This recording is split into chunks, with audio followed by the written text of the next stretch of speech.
Varahi silks మన నెల్లూరులో September 25వ తారీఖున గొప్ప ప్రారంభం.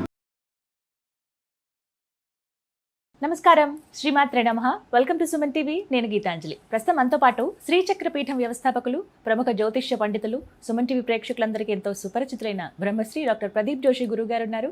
వారితో మాట్లాడి సెప్టెంబర్ 21 అమావాస్య సూర్యగ్రహణం ఉందంటున్నారండి. ఇందులో వాస్తవం ఎంత? అసలు భారతదేశంలో కనిపిస్తుందా? ఇది ఎలాంటి సూర్యగ్రహణం ప్రత్యేకించి చెప్పుకోవాలి? చాలామందికి ఏంటంటే మనం అసలు పాటించాలా వద్దా, పట్టువిడుపు స్నానాలు ఉంటాయా లేదా, మనం ఏమైనా దీక్షలు తీసుకోవాలా, ఆ సమయంలో మంత్రజపం చేయాలా, అసలు ఏ సమయంలో వచ్చింది, ఎవరెవరికి కనిపిస్తుంది, ఇంకా ఏమైనా నియమాలు ఉంటాయా, ఇలా ఎన్నో సందేహాలు కదా. ఇవన్నీ గురువుగారి మాటల్లో విని నివృత్తి చేసుకుందాం. గురుగారు నమస్కారం అండి. శ్రీమాత్రే నమః. గురుగారు, సూర్యగ్రహణం మొన్ననే చంద్రగ్రహణం ఇలా వెళ్ళిందో లేదో ఒకే మాసంలో చూడడం అనేది కాస్త ఆందోళనగా ఉంది. కానీ ప్రభావాలు ఏమన్నా ఉంటాయా అని మాట్లాడే ముందు అసలు మనకు కనిపిస్తుందండి భారతదేశంలో? శ్రీ గురుభ్యో నమః. శ్రీమాత్రే నమః. అచింత్య వ్యక్త రూపాయ నిర్గుణాయ గుణాత్మనే సమస్త జగదాధారమూర్తయే బ్రహ్మణే నమః. మొట్టమొదటిగా ఈ సూర్యగ్రహణము చంద్రగ్రహణం అనేది ప్రతి ఒక్కరూ సర్వసాధారణంగా అందరూ తెలుసుకోవాల్సిన విషయం ఒకటి ఉంటుంది.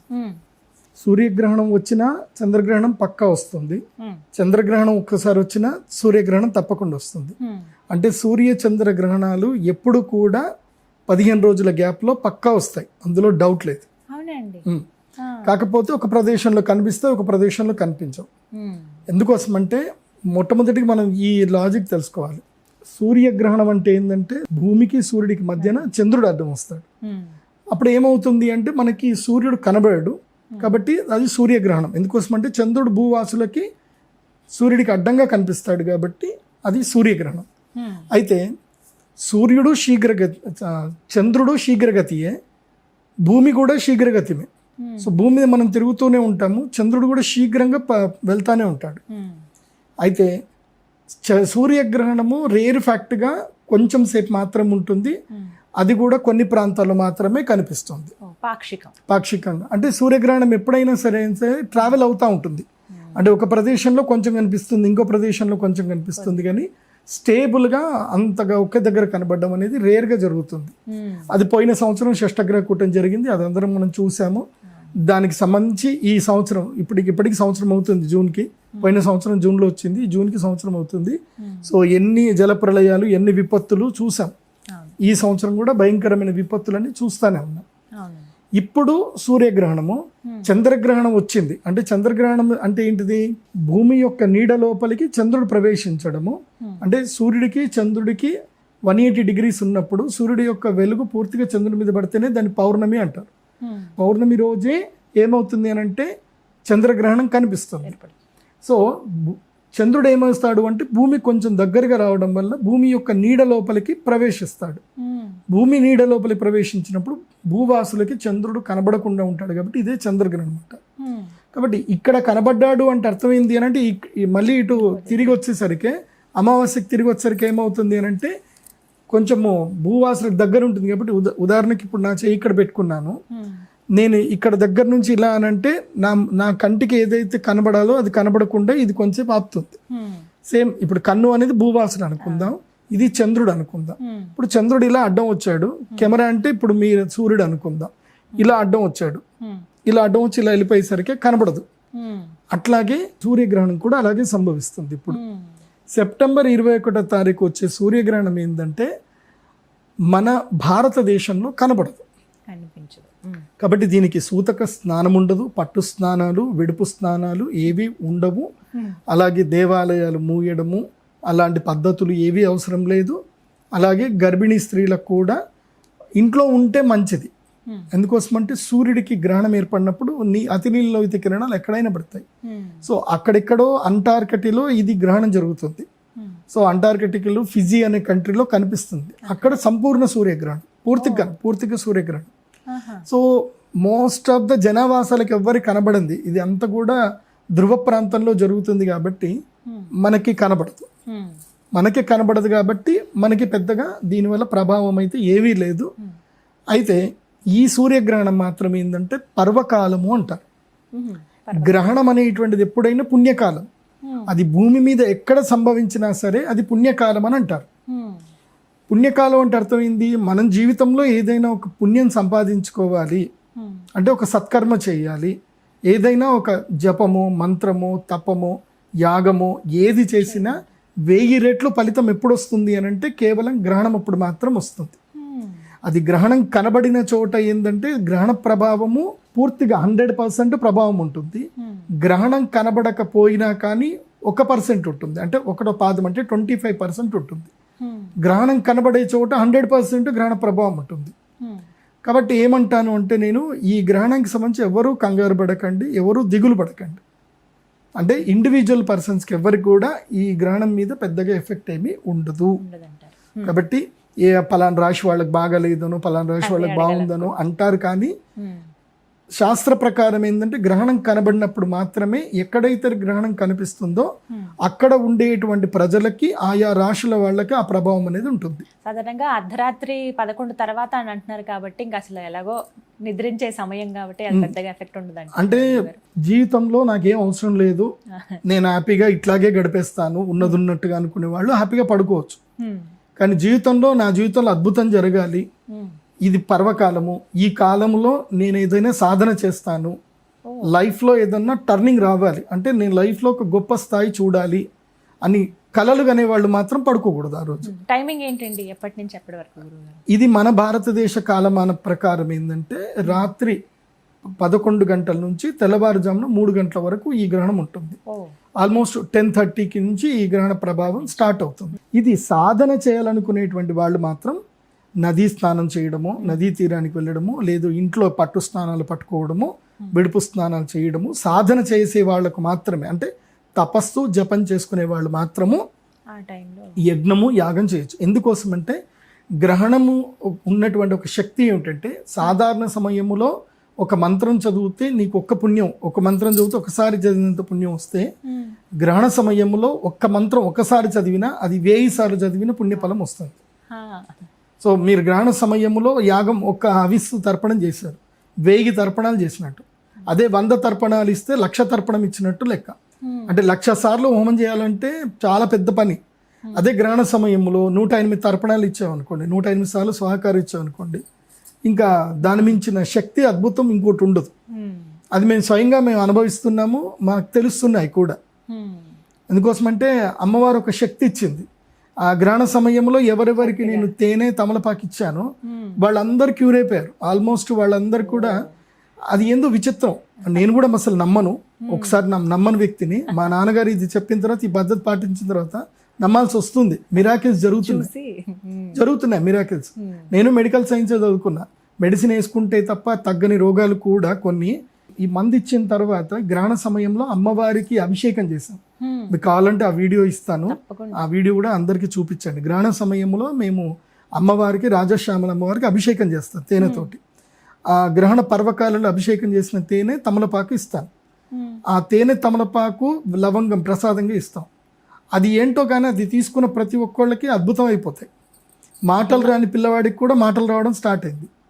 ఆ పిల్లవాడికి మాటలు లేవు కానీ మాటలు రావడం స్టార్ట్ అయిపోయింది. పిల్లవాడు మాట్లాడుతున్నాడు. మిరాకిలే. ఇప్పుడు మొన్న ఒకళ్ళు వచ్చారు నా దగ్గరికి, ఆ పిల్లలు అంగవైకల్యంతో, వాళ్ళ పిల్లలు పుట్టిన తర్వాత వైకల్యం వచ్చింది వాళ్ళకి, కాళ్ళు చేతులు సరిగ్గా ఆడవు. సో నేను స్పర్శ చేసి చెప్పాను, మీ పిల్లలకి తప్పకుండా వస్తాయి అని చెప్పేసానంటే వాళ్ళు, నేను ఒక డాక్టర్ రిఫర్ చేశాను. వాళ్ళకి అప్పటిదాకా ఏ డాక్టర్ కూడా నో అని చెప్పిన తర్వాత, నేను చెప్పి పంపించిన తర్వాత రిపోర్ట్లు ఏం చెప్పారంటే, మీ ఆ పాపకి సర్జరీ చేస్తే తప్పకుండా మీ పాప నడుస్తుంది, డౌట్ లేదు అని క్లియర్గా చెప్పారు. నాకు పూర్తి నమ్మకం ఉంది, ఇంకొక సంవత్సరం లోపల ఆ పాప నడుస్తుంది కూడా. అట్లానే ఇంకొకటి కూడా ఒక కేసు కూడా వచ్చింది. వాళ్ళు ఎంతో మంది న్యూరాలజిస్ట్ చూపించుకున్నారు, కింద కాలు పెట్టలేదు అమ్మాయి. కింద కాలు పెడితే నరాలు జిమ్ అంటే ఆమెకు షాక్ ఇచ్చినట్టు అవుతుంది. మొత్తం కూడా కాళ్ళ మంటలు 24/7. ఆ పాపకి ఫ్యాన్ పెట్టే ఉంచాలి. ఒంటి మీద బట్టలు వేసినా సరే పాప, మా పాపకి ఇది కాదు. ఎంత 12 ఏళ్ళ పాప, ఆమె చిన్న పాప. ఎంత నరకం అంటే వాళ్ళు ఎంతో బాధపడి నా దగ్గరికి వచ్చారు. వస్తే సరే అని వాళ్ళకి సొల్యూషన్ చెప్పాను. 6 నెలల్లో పాప పరిగెత్తడం నాకు వీడియో తీసి మరీ పంపించారు.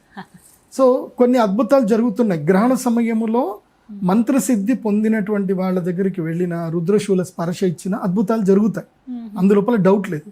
కానీ మీరు నమ్మాలి, పూర్తిగా నమ్మాలి. ఎందుకోసమంటే శాస్త్రం ఏం చెప్తుంది అంటే సంకల్ప వికల్పాత్మక మనః ఇత్యభిధీయతే అంటారు. మన మనస్సే సంకల్పము చేస్తుంది, వికల్పము చేస్తుంది. మన మనస్సులో మనం రాజమహల్లో ఉన్నట్టు ఊహించుకోవచ్చు, మన మనస్సులో మనం ఎక్కడో కింద పడిపోతున్నట్టు కూడా ఊహించుకోవచ్చు. మనస్సుకి ఏదన్నా సరే సాధ్యం. కాకపోతే ఏంటంటే ఆ మనస్సుని మీరు ప్రిపేర్ చేయాలి. ఈ గ్రహణ సమయంలో ఆ మనస్సంకల్పానికి అమ్మవారికి మీరు ఆ మనస్సుని కనుక సమర్పణ చేసి అనుష్ఠానం చేసుకోగలిగితే గ్రహణం అనేది లక్టాయి. అది కనబడుతుందా కనబడదా మనకు అనవసరం. ఎలాంటి మంత్రం జపించాలండి? ఖచ్చితంగా గురుముఖంగా తీసుకోవాలా మంత్రం? గురుముఖంగా తీసుకోవాలి. ఇప్పుడు నా దగ్గరికి వచ్చారు మొన్న, వచ్చిన వాళ్ళందరికీ త్రక్షరి మంత్రం ఇచ్చాను. గురువు ఎలాంటి మంత్రం ఉపదేశం చేయాలంటే ఆ మంత్రం వల్ల వాళ్ళకి తెలిసి తెలియక వాళ్ళకు లేదు అనుకున్నా కానీ వాళ్ళకి నష్టం కలుగుతుంది. ఆ మంత్రం ఎలా ఉండాలంటే పూలబంతిలాగా ఉండాలి. ఇప్పుడు పూలబంతితో గట్టిగా విసిరినా పెద్దగా దెబ్బ తాకదు అన్నట్టుగా ఉండాలి. సో అలాంటి మంత్రమే ఇవ్వాలి తప్ప వేరే మంత్రాలు ఇచ్చుకోవచ్చు. కాకపోతే తగు జాగ్రత్తలు చెప్పి మనస్సుని ఎలా నియంత్రణ, ఎందుకోసమంటే ఈ గ్రహణ మంత్రం ఎలా అంటే గ్రహణ సమయంలో మంత్రసిద్ధి అవుతుంది కదా, అది ఎలా ఉంటుంది అని అంటే ఇంకా నువ్వు మనసులో ఏదనుకుంటే జరిగిపోతుంది. మరి నువ్వు మనసులో ఏదైనా నెగిటివ్ అనుకున్నావు అనుకోండి, అది కూడా కష్టమే కదా. కాబట్టి అలాంటి మంత్రాలు ఇవ్వకూడదు. అలాంటి మంత్రాలు తీసుకునేటప్పుడు వాళ్ళకి ఒక 3-4 నెలల నుంచి గురువు వాళ్ళని పరీక్ష చేసి వాళ్ళకి సాధనా క్రమంలో ఉంచి మనస్సుని ఎలా అదుపులో పెట్టుకోవాలి, నెగిటివ్ థింకింగ్ ఎలా చేయకూడదని ట్రైన్ చేసి ఆ తర్వాత మంత్రోపదేశం చేయాలి. అందుకే నేను మంత్రోపదేశం చేసేటప్పుడు ఒక 2-5 నిమిషాలు ఉపోద్ఘాతం కొన్ని చెప్తాను, కొన్ని రూల్స్ చెప్తాను. డోంట్ హేట్ ఎనీవన్, ఎవరిని హేట్ చేయకండి. తర్వాత ఇంట్లో కూడా నిన్ను చంపేస్తారా, నీకు నరికి పోగులు పెడతాను, ఇలాంటి కొన్ని మామూలుగా మన తెలుగులో సాధారణంగా అంటాం. సో అలాంటి మాటలు అనకూడదు, ఊరికే కూడా అనకూడదు. ఎందుకోసం అంటే మంత్రసిద్ధి నాలుక మీద పొందిన తర్వాత అది అగ్నిలాగా, నువ్వు ప్రేమగా అయినా సరే సురుకు పెట్టిన మనసులో నీకు ప్రేమ ఉంది, మంచి వేడిగా కాల్చినటువంటి సలాక తీసుకెళ్ళి నువ్వు ప్రేమతో ముట్టినా కాలుతుంది, కోపంతో ముట్టినా కాలుతుంది. కాబట్టి మంత్ర సాధన చేసేటప్పుడు మనస్సును నియంత్రణలో పెట్టుకున్న తర్వాత మంత్ర సాధన చేయాలి. అలా మంత్ర సాధన చేస్తే ఈ గ్రహణం చాలా అద్భుతమైన సమయం. అందుకే మా శ్రీచక్ర పీఠంలో ఈ గ్రహణ సమయంలో ఈసారి మేము స్పెసిఫిక్గా నేనేం చేస్తున్నానంటే, ఇది ఉత్తరా ఫల్గుణ నక్షత్రంలో వస్తుంది. ఇది ఈ గ్రహణం సూర్యుడి యొక్క నక్షత్రంలోనే వస్తుంది. సూర్యుడి నక్షత్రంలో గ్రహణం సంభవించేటప్పుడు ఏంటంటే ఇది కొంతమందికి మాత్రమే బెనిఫిటెడ్ ఉంటుంది. ఉత్తరా ఫల్గుణ నక్షత్రం సూర్యుడి నక్షత్రమే, అధిష్టాన దేవత సూర్యుడే.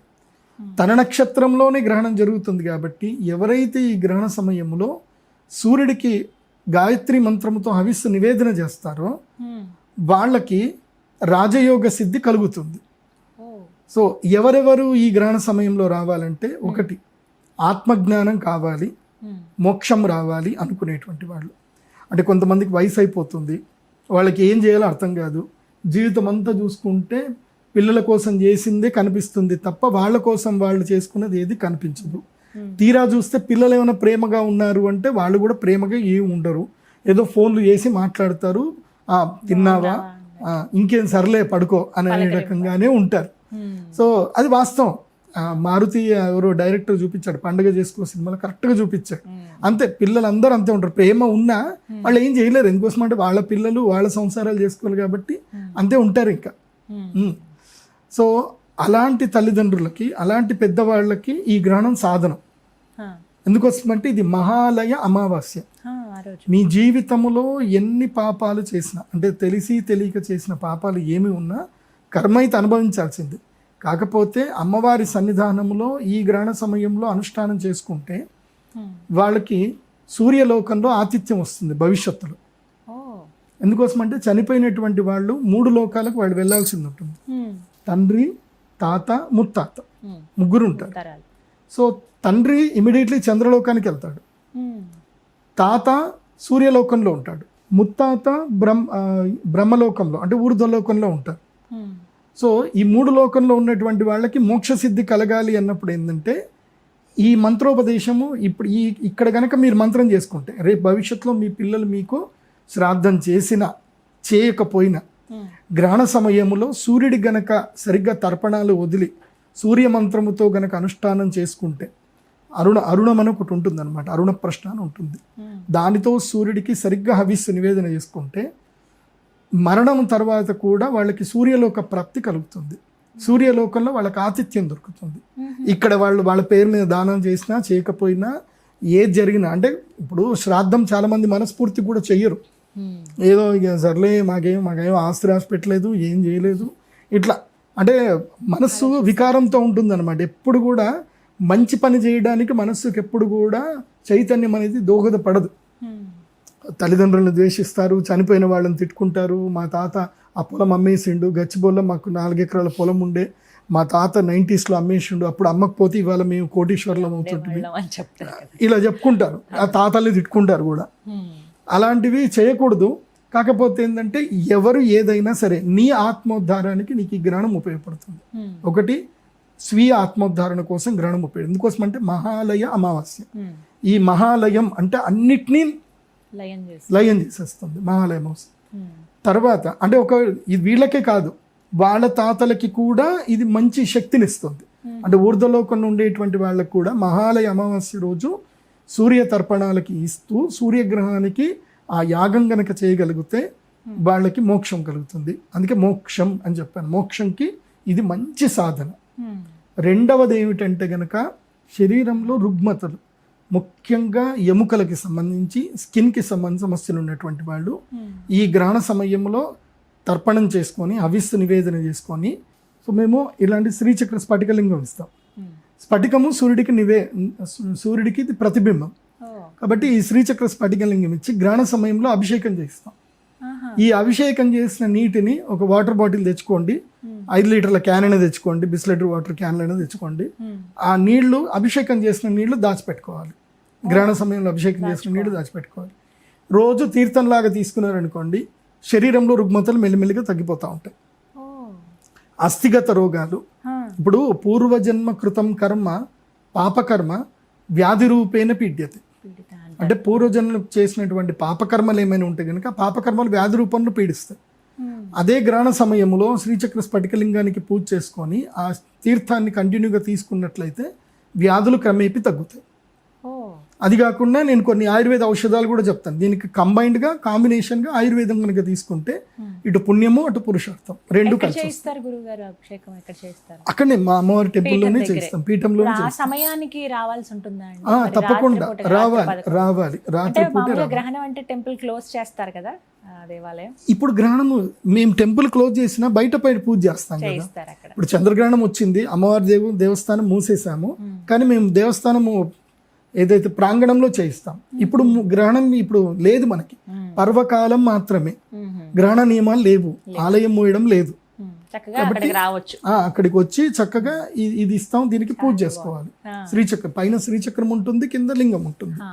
సో శ్రీచక్ర స్ఫటికలింగాన్ని పూజ చేసుకోవాలి. తర్వాత అమ్మవారికి మధు అభిషేకం ఉంటుంది, అభిషేకం చేసింది అది ఇస్తాం. అది కూడా తిన్న అస్థిగత దోషాలు అంటే ఎముకలలో ఉన్నటువంటి అస్థిగత దోషాలన్నీ కూడా పోతాయి ఈ గ్రహణ సమయంలో. అది రెండవది. మూడవది ఏమిటంటే కనుక ముఖ్యంగా ఈ పితృదోషాలు ఉంటాయి. చాలా మందికి పిల్లలు పుట్టరు, వాళ్ళకి చాలా ఇబ్బందులు ఉంటాయి. వాళ్ళకి కూడా ఈ గ్రహణ సమయంలో తర్పణం చేసుకోవడము పూజ చేసుకోవడం వల్ల వాళ్ళకు కూడా పితృదోషాలు దూరం అవుతాయి. సో ఈ గ్రహణం వల్ల ఈ 3 బెనిఫిట్లు ఉంటాయి.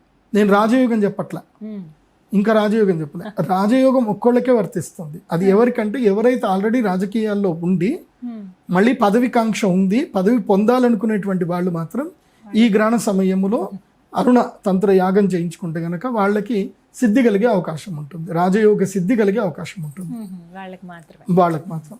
అండ్ సింహరాశి కర్కాటక రాశి తప్పకుండా వచ్చి చేయించుకోవాలి ఈ టైంలో. అవును, ఇంకా అడగబోతున్నాను 12 రాశుల వారికి ఎలా ఉంటుందండి, అసలు ఎవరికైనా ప్రభావం ఉంటుందా? మంచి చెడు సింగిల్% ఉంటుంది, 25% మాత్రం ఉంటుంది 12 రాశుల్లోకి. చంద్రగ్రహణంది 100% ఎఫెక్ట్ ఉంటుంది, రాజయోగమైన దుర్యోగమైన. కాకపోతే ఈ సూర్యగ్రహణం వల్ల ఏంటంటే 25% మాత్రమే, అంటే మైల్డ్గా ఎఫెక్ట్ ఉంటుంది, పెద్దగా అంత ఎఫెక్ట్ ఏమి ఉండదు. మొత్తం 12 రాశులకి మైల్డ్ ఎఫెక్ట్ ఉంటుంది. శుభం కలిగేటువంటి రాశులు ఏమైనా ఉన్నాయండి? సింపుల్, మనం లాస్ట్ టైం చెప్పినట్టుగానే మళ్ళీ సేమ్ క్యాలిక్యులేషన్ వేసుకోవాలి. నేను ఈ క్యాలిక్యులేషన్ చెప్పిన తర్వాత చాలా మంది పండితులు కూడా దాన్ని ఫాలో అయ్యి నీట్గా చెప్పుకున్నారు, ఎవరికి కన్ఫ్యూజన్ లేదు. అందుకే నేనేం చెప్పిన పద్ధతిగా నంబర్లు చెప్తాను, మీరు మళ్ళీ వేరే ఏ పండితులు చెప్పినా ఈ నంబర్ల ప్రకారం చూసుకోండి, చెప్తే కరెక్ట్, లేదంటే రాంగ్. ఓకే, ఎలా? గ్రహణము ఏ రాశిలో అయితే సంభవిస్తుందో తన రాశి నుంచి ఆ గ్రహణం సంభవిస్తున్న రాశి ఎన్నో రాశి అయి ఉండాలి అని అంటే 4వ రాశి, 8వ రాశి, అదేవిధంగా 12వ రాశి లేదా జన్మరాశి. ఈ 4 స్థానాలు అవుతే గనక వారికి అరిష్టము, వాళ్ళకి టైం బాగాలేదు అని అర్థం. ఈ గ్రహణంకి సంబంధించిన టైం బాగాలేదు, అది ఓన్లీ 15 రోజులకే ఎఫెక్ట్ ఉంటుంది, అంతకుమించి ఎక్కువ ఉండదు. ఇప్పుడు ఏ రాశిలో ఏర్పడుతుందండి? ఇప్పుడు సింహరాశిలో గ్రహణం జరుగుతుంది, అంటే జన్మరాశి, అంటే తన రాశిలో జరుగుతుంది కాబట్టి సింహరాశి వారికి గ్రహణము అరిష్టము. వీళ్ళు యాగం చేయించుకుంటే మంచిది. సింహరాశి ఎవరికి ద్వాదశ రాశి అవుతుంది అని అంటే కన్యా రాశి వాళ్ళకి అది ద్వాదశ రాశి అవుతుంది. సో కన్యా రాశి నుంచి లెక్క పెట్టుకుంటే వాళ్ళకి అది 12వ రాశి అవుతుంది, వెనక రాశి అవుతుంది. కాబట్టి కన్యా రాశి వారికి ఇది మంచిది కాదు. కన్యా రాశి వారికి అనారోగ్యము, తర్వాత ఖర్చులు అధికమవుతాయి. సో కన్యా రాశి వాళ్ళు జాగ్రత్తగా ఉండాలి. శుభకార్యాలు కూడా చేసే అవకాశాలు కూడా వస్తాయి కన్యా రాశి వాళ్ళకి. సింహరాశి వారికి ఏంటంటే అనారోగ్యము, మానహాని, అంటే అవమానాలు ఎక్కువ ఎదురవ్వడము, రూమర్స్కి గురవ్వడము, మానసిక వేదన సింహరాశి వారికి అయ్యే అవకాశాలు ఉంటాయి. 8వ రాశి వారికి అంటే మకర రాశి వాళ్ళకి సింహరాశి 8వ రాశి అవుతుంది. సో 8వ రాశి మకర రాశి అవుతుంది కాబట్టి మకర రాశి వాళ్ళకి ఏంటంటే ఇది ఆరోగ్య భంగము, దెబ్బలు తాకడము, చిన్నగా యాక్సిడెంట్లు అవ్వడము, లేకపోతే బాత్రూంలో జార్లు పడ్డంలో ఏదో ఒకటి ఒంటికి దెబ్బలు తగులుతాయి. కాబట్టి గాయాలు తగలకుండా జాగ్రత్తగా ఉండాలి. ఎవరు? మకర రాశి వాళ్ళు జాగ్రత్తగా ఉండాలి. తర్వాత 4వ రాశి, ఏ రాశి నుంచి 4వ రాశి అవుతుందంటే వృషభ రాశి. వృషభము, మిథునము, కర్క, సింహ. సో వృషభ రాశి నుంచి ఇది 4వ రాశి అవుతుంది కాబట్టి సుఖస్థానం. వృషభ రాశి వాళ్ళకి ఇది ప్లస్ మైనస్ 2 ఉంటాయి. ప్లస్ ఏంటంటే జీవితంలో ఇక్కడ ఈ ఇంట్లో ఉంటున్నాను, ఇక్కడ ఉంటున్నాను, ఈ ఊరిలో ఉంటున్నాను, నాకు కలిసి రావట్లేదు, నేను ఇంకా మారాలి అనుకుంటే ఇప్పుడు మారవచ్చు. ఈ నవరాత్రుల్లో మారిపోవాలి. మారితే ఈ ఎట్లాగో గ్రహణ సమయం ఏం చేస్తుందంటే గృహత్యాగం చేయిస్తుంది. అంటే గృహత్యాగము, గృహ రుణము, మాతృ వియోగము, లేదంటే మాతృకి ఆరోగ్య నష్టము, లేదంటే వాహనాలు కోల్పోవడం, ఇవన్నీ కూడా జరుగుతాయి. సో ఇది వెహికల్ అమ్ముకోవాలన్నా అమ్ముకోవచ్చు, ఇల్లు అమ్ముకోవాలన్నా అమ్ముకోవచ్చు. సో ఏమైనా తెగదెంపులు చేసుకోవాలన్నా తెగదెంపులు చేసుకోవచ్చు. ఈ కలికాలం కదా, అది అంతే. కాబట్టి ఇల్లు మారాలి అన్నా, ఊరు మారాలి అన్నా వృషభ రాశి వాళ్ళకి ఇది మంచి టైం. ఎందుకోసం అంటే వృషభ రాశి వాళ్ళకి ఇప్పుడు ద్వితీయ స్థానంలో ఎవరు గురుగ్రహం ఉన్నాడు కాబట్టి వీళ్ళకి రాజయోగం ఉంటుంది. కానీ రాజయోగం ఉన్నా కానీ ఏం రాజయోగం, గురుగారు చెప్తున్నారు వృషభ రాశికి ఏం పెద్ద తేడా ఏం కనిపిస్తలేదు అని అంటారు. నేనేం చెప్తా అంటే స్థాన మార్పు చేయాలి. ఇప్పుడు మొన్న ఏం జరిగింది, ఒక క్లయింట్ వచ్చాను నా దగ్గరికి, ఇది చిక్బళ్ళాపూర్ అని ఇది ఉంటుంది మనకి బెంగళూరు దగ్గర. అక్కడ నుంచి ఒక పిల్లాడు వచ్చాడు. ఆ పిల్లాడు ఏంటంటే ఒక రియల్ ఎస్టేట్ కంపెనీలో ఇదేంది వెంచర్లు వేయడము, ఇంజనీర్గా పనిచేస్తాడనమాట. అతనికి శాలరీ వచ్చేసి 70,000 శాలరీ. నేనేం చెప్పాను, సింహరాశి మీకు నచ్చకపోతే సింహరాశి వాళ్ళు ఈ సంవత్సరము ఉద్యోగం మానేయండి అని చెప్పాను మనం డిస్కస్ చేసేటప్పుడు రాశి పిల్లలు. ఆ పిల్లాడు మాత్రం నన్ను సీరియస్గా ఫాలో అవుతాడు, గట్టిగా ఫాలో అయిపోయి ద నెక్స్ట్ డే పోయి రిజిగ్నేషన్ ఇచ్చేసాడు. ఇచ్చేసి వాళ్ళ ఓనర్కి చెప్పాడు, లేదండి నేను జాబ్ మానేస్తున్నా అంటే, అదేందయ్యా మంచి శాలరీ ఎందుకు మానేస్తున్నట్టు మా గురించి చెప్పారు, నేను మానేస్తున్నా చెప్పేసి అని మానేసి వెళ్ళిపోయాడు. బిజినెస్ చేసుకోమనంటే కంపెనీ పెట్టుకున్నాడు, ఇంకా ఓన్ కన్సల్టేషన్ ఒకటి ఫర్మ్ రిజిస్ట్రేషన్ చేసుకున్నాడు, ఇంకా బిజినెస్ స్టార్ట్ చేసుకున్నాడు అంతే. మళ్ళీ అదే ఓనర్ పిలిపించాడు. ఓనర్ పిలిపించి, సరే నువ్వు శాలరీ చేయకుండా పర్వాలేదు, నీకేం కావాలి, నీకు కావాలంటే ఇంకా నీకు 150,000 శాలరీ ఇస్తాను, డబుల్ శాలరీ ఇస్తాను, చెయ్యు అని. లేదు సార్ మా గురువు చెప్పాడు నేను జాబ్ చేయనని చెప్పి ఇదే పట్టుకున్నాడు ఆయన. మా గురువు చెప్పాడు నేను జాబ్ చేయనని. సరే ఏంది అంటే నాకే కాంట్రాక్ట్ ఇచ్చేయండి, నేను కంపెనీ పెట్టుకున్నాను, నేను ఏదైతే అది కొటేషన్ ఇస్తాను దానికి తగ్గట్టుగా నాకు కాంట్రాక్ట్ ఇచ్చేయండి అని అంటే, వాడు అన్నాడు నాకు కాంట్రాక్ట్ కాదు కానీ నీకు స్క్వేర్ యార్డ్కి ఇంత, కర్ణాటకలో స్క్వేర్ ఫీట్లో సేల్ చేస్తాను, స్క్వేర్ ఫీట్ ఇంత ఇస్తాను, నీకు ఇన్ని స్క్వేర్ ఫీట్ ఇచ్చేస్తాను, నువ్వు చేసుకో అని చెప్పేసి అన్నాడు. సరే అని స్క్వేర్ ఫీట్లు తీసుకున్నాడు. ఆ వెంచర్ మొత్తం వేసే లోపల స్క్వేర్ ఫీట్లు అన్నీ సేల్ అయిపోయాయి. దాదాపు 1,50,00,000 లాభం తీసుకొని బయటకు వచ్చేస్తాడు. తర్వాత ఏం చేశాడు, అక్షయ తృతీయకు వచ్చాడు, ఏది ఇన్నోవా కారు కొత్త తీసుకొని వచ్చాడు. గురూజీ నేను కారు కొనుక్కున్నాను, సంతోషం నాయన అని చెప్పి. మళ్ళీ మొన్న ఆఫీస్కి వచ్చి ఈసారి ధనత్రయోదశి కూడా వస్తా గురూజీ అని చెప్పి 4-5 వెంచర్లు పట్టుకున్నాడు, సంపాదించుకున్నాడు. సో టైం చేంజ్ అవ్వాలంటే నువ్వు మెంటల్గా ప్రిపేర్ అవ్వాలి. గ్రహాలు మారుతాయి, నువ్వు మెంటల్గా ప్రిపేర్ అయ్యి నువ్వు దాన్ని పూర్తిగా నమ్మి దాని మీద ఎఫర్ట్ పెట్టకపోతే ఇట్స్ నెవర్ వర్క్, అది జరగదు, రిజల్ట్ అందుకోలేరు. అందుకోలేరు. Correct. నువ్వు మెంటల్గా ఫస్ట్ ప్రిపేర్ అవ్వాలి. ఇప్పుడు కన్యా రాశి వాళ్ళకి ఈ దసరా నుంచి కన్యా రాశి వాళ్ళకి జస్ట్ 60 days లక్కీ టైం, 60 రోజులు లక్కీ టైం. ఎందుకోసం అంటే అతిచారుడైన గురుడు కర్కాటక రాశి లోపలికి ఎంటర్ అయ్యి మళ్ళీ రిటర్న్ అయిపోతాడు, అతిచారంగా వచ్చేస్తాడు. కర్కాటక రాశి లోపల గురువు ఎంటర్ అయ్యాడు అంటే అది ఏంటి అంటే అదృష్టం. సో వచ్చాడు అన్నప్పుడు మళ్ళీ లక్ ఇచ్చేస్తాడు. నువ్వు ఆ 15 daysలో ఉన్న లక్ నువ్వు గ్యాదర్ చేసుకోగలగాలి. 15 daysలో చేయగలిగేది ఏంది అది చెయ్యాలి అంతే. నీ జీవితంలో రెగ్యులర్ చేసే పనులు మానేయాలి, ఏమన్నా కొడితే ఏను కుంభస్థలం కొట్టాలి అన్నట్టు ప్రయత్నం చేయాలి. చేస్తే 100% సఫలీకృతం అవుతుంది. నువ్వు విశ్వసించాలి అంతే, నువ్వు నమ్మాలి, నమ్ముతా జరుగుతుంది. అందుకే కన్యా రాశి వాళ్ళకి ఇది కొంచెం నెగిటివ్ టైము. ఇప్పుడు ఎవరెవరికి అదృష్ట సమయాలు అంటే ఈ గ్రహణం తర్వాత అంటే ఈ నవరాత్రుల నుంచి దీపావళి వరకు అంటే అక్టోబర్ 18 వరకు ఈ టైం స్పేస్ ఏదైతే ఉందో లక్కీయెస్ట్ టైం ఎవరెవరికి అని అంటే 10, 11, 10వ స్థానము, 11వ స్థానము, అదేవిధంగా 6వ స్థానము, తర్వాత తృతీయ స్థానము. 3, 6, 10, 11 స్థానాల్లో గ్రహణం జరిగితే వాళ్ళకి అదృష్టం. 3వ రాశి ఏ రాశి అంటే మిథున రాశి. మిథున రాశికి మిథునం, కర్కాటకం, సింహ. కాబట్టి మిథున రాశి వాళ్ళకి ఏంది అని అంటే ఇప్పుడు మంచి సమయం. మిథున రాశి వారికి మంచి సమయం అంటే వాళ్ళకున్న అపవాదులు పోగొట్టుకోవడం కానీ లేదంటే ఏదైనా సరే సాహసపూరితమైన కార్యక్రమాలు చేయడానికి కానీ ఇది మంచి సమయం మిథున రాశి వాళ్ళకి. ఆ తర్వాత మీనరాశి. మీనరాశికి ఈ గ్రహణం ఏంటి 6వ స్థానంలో ఏర్పడుతుంది.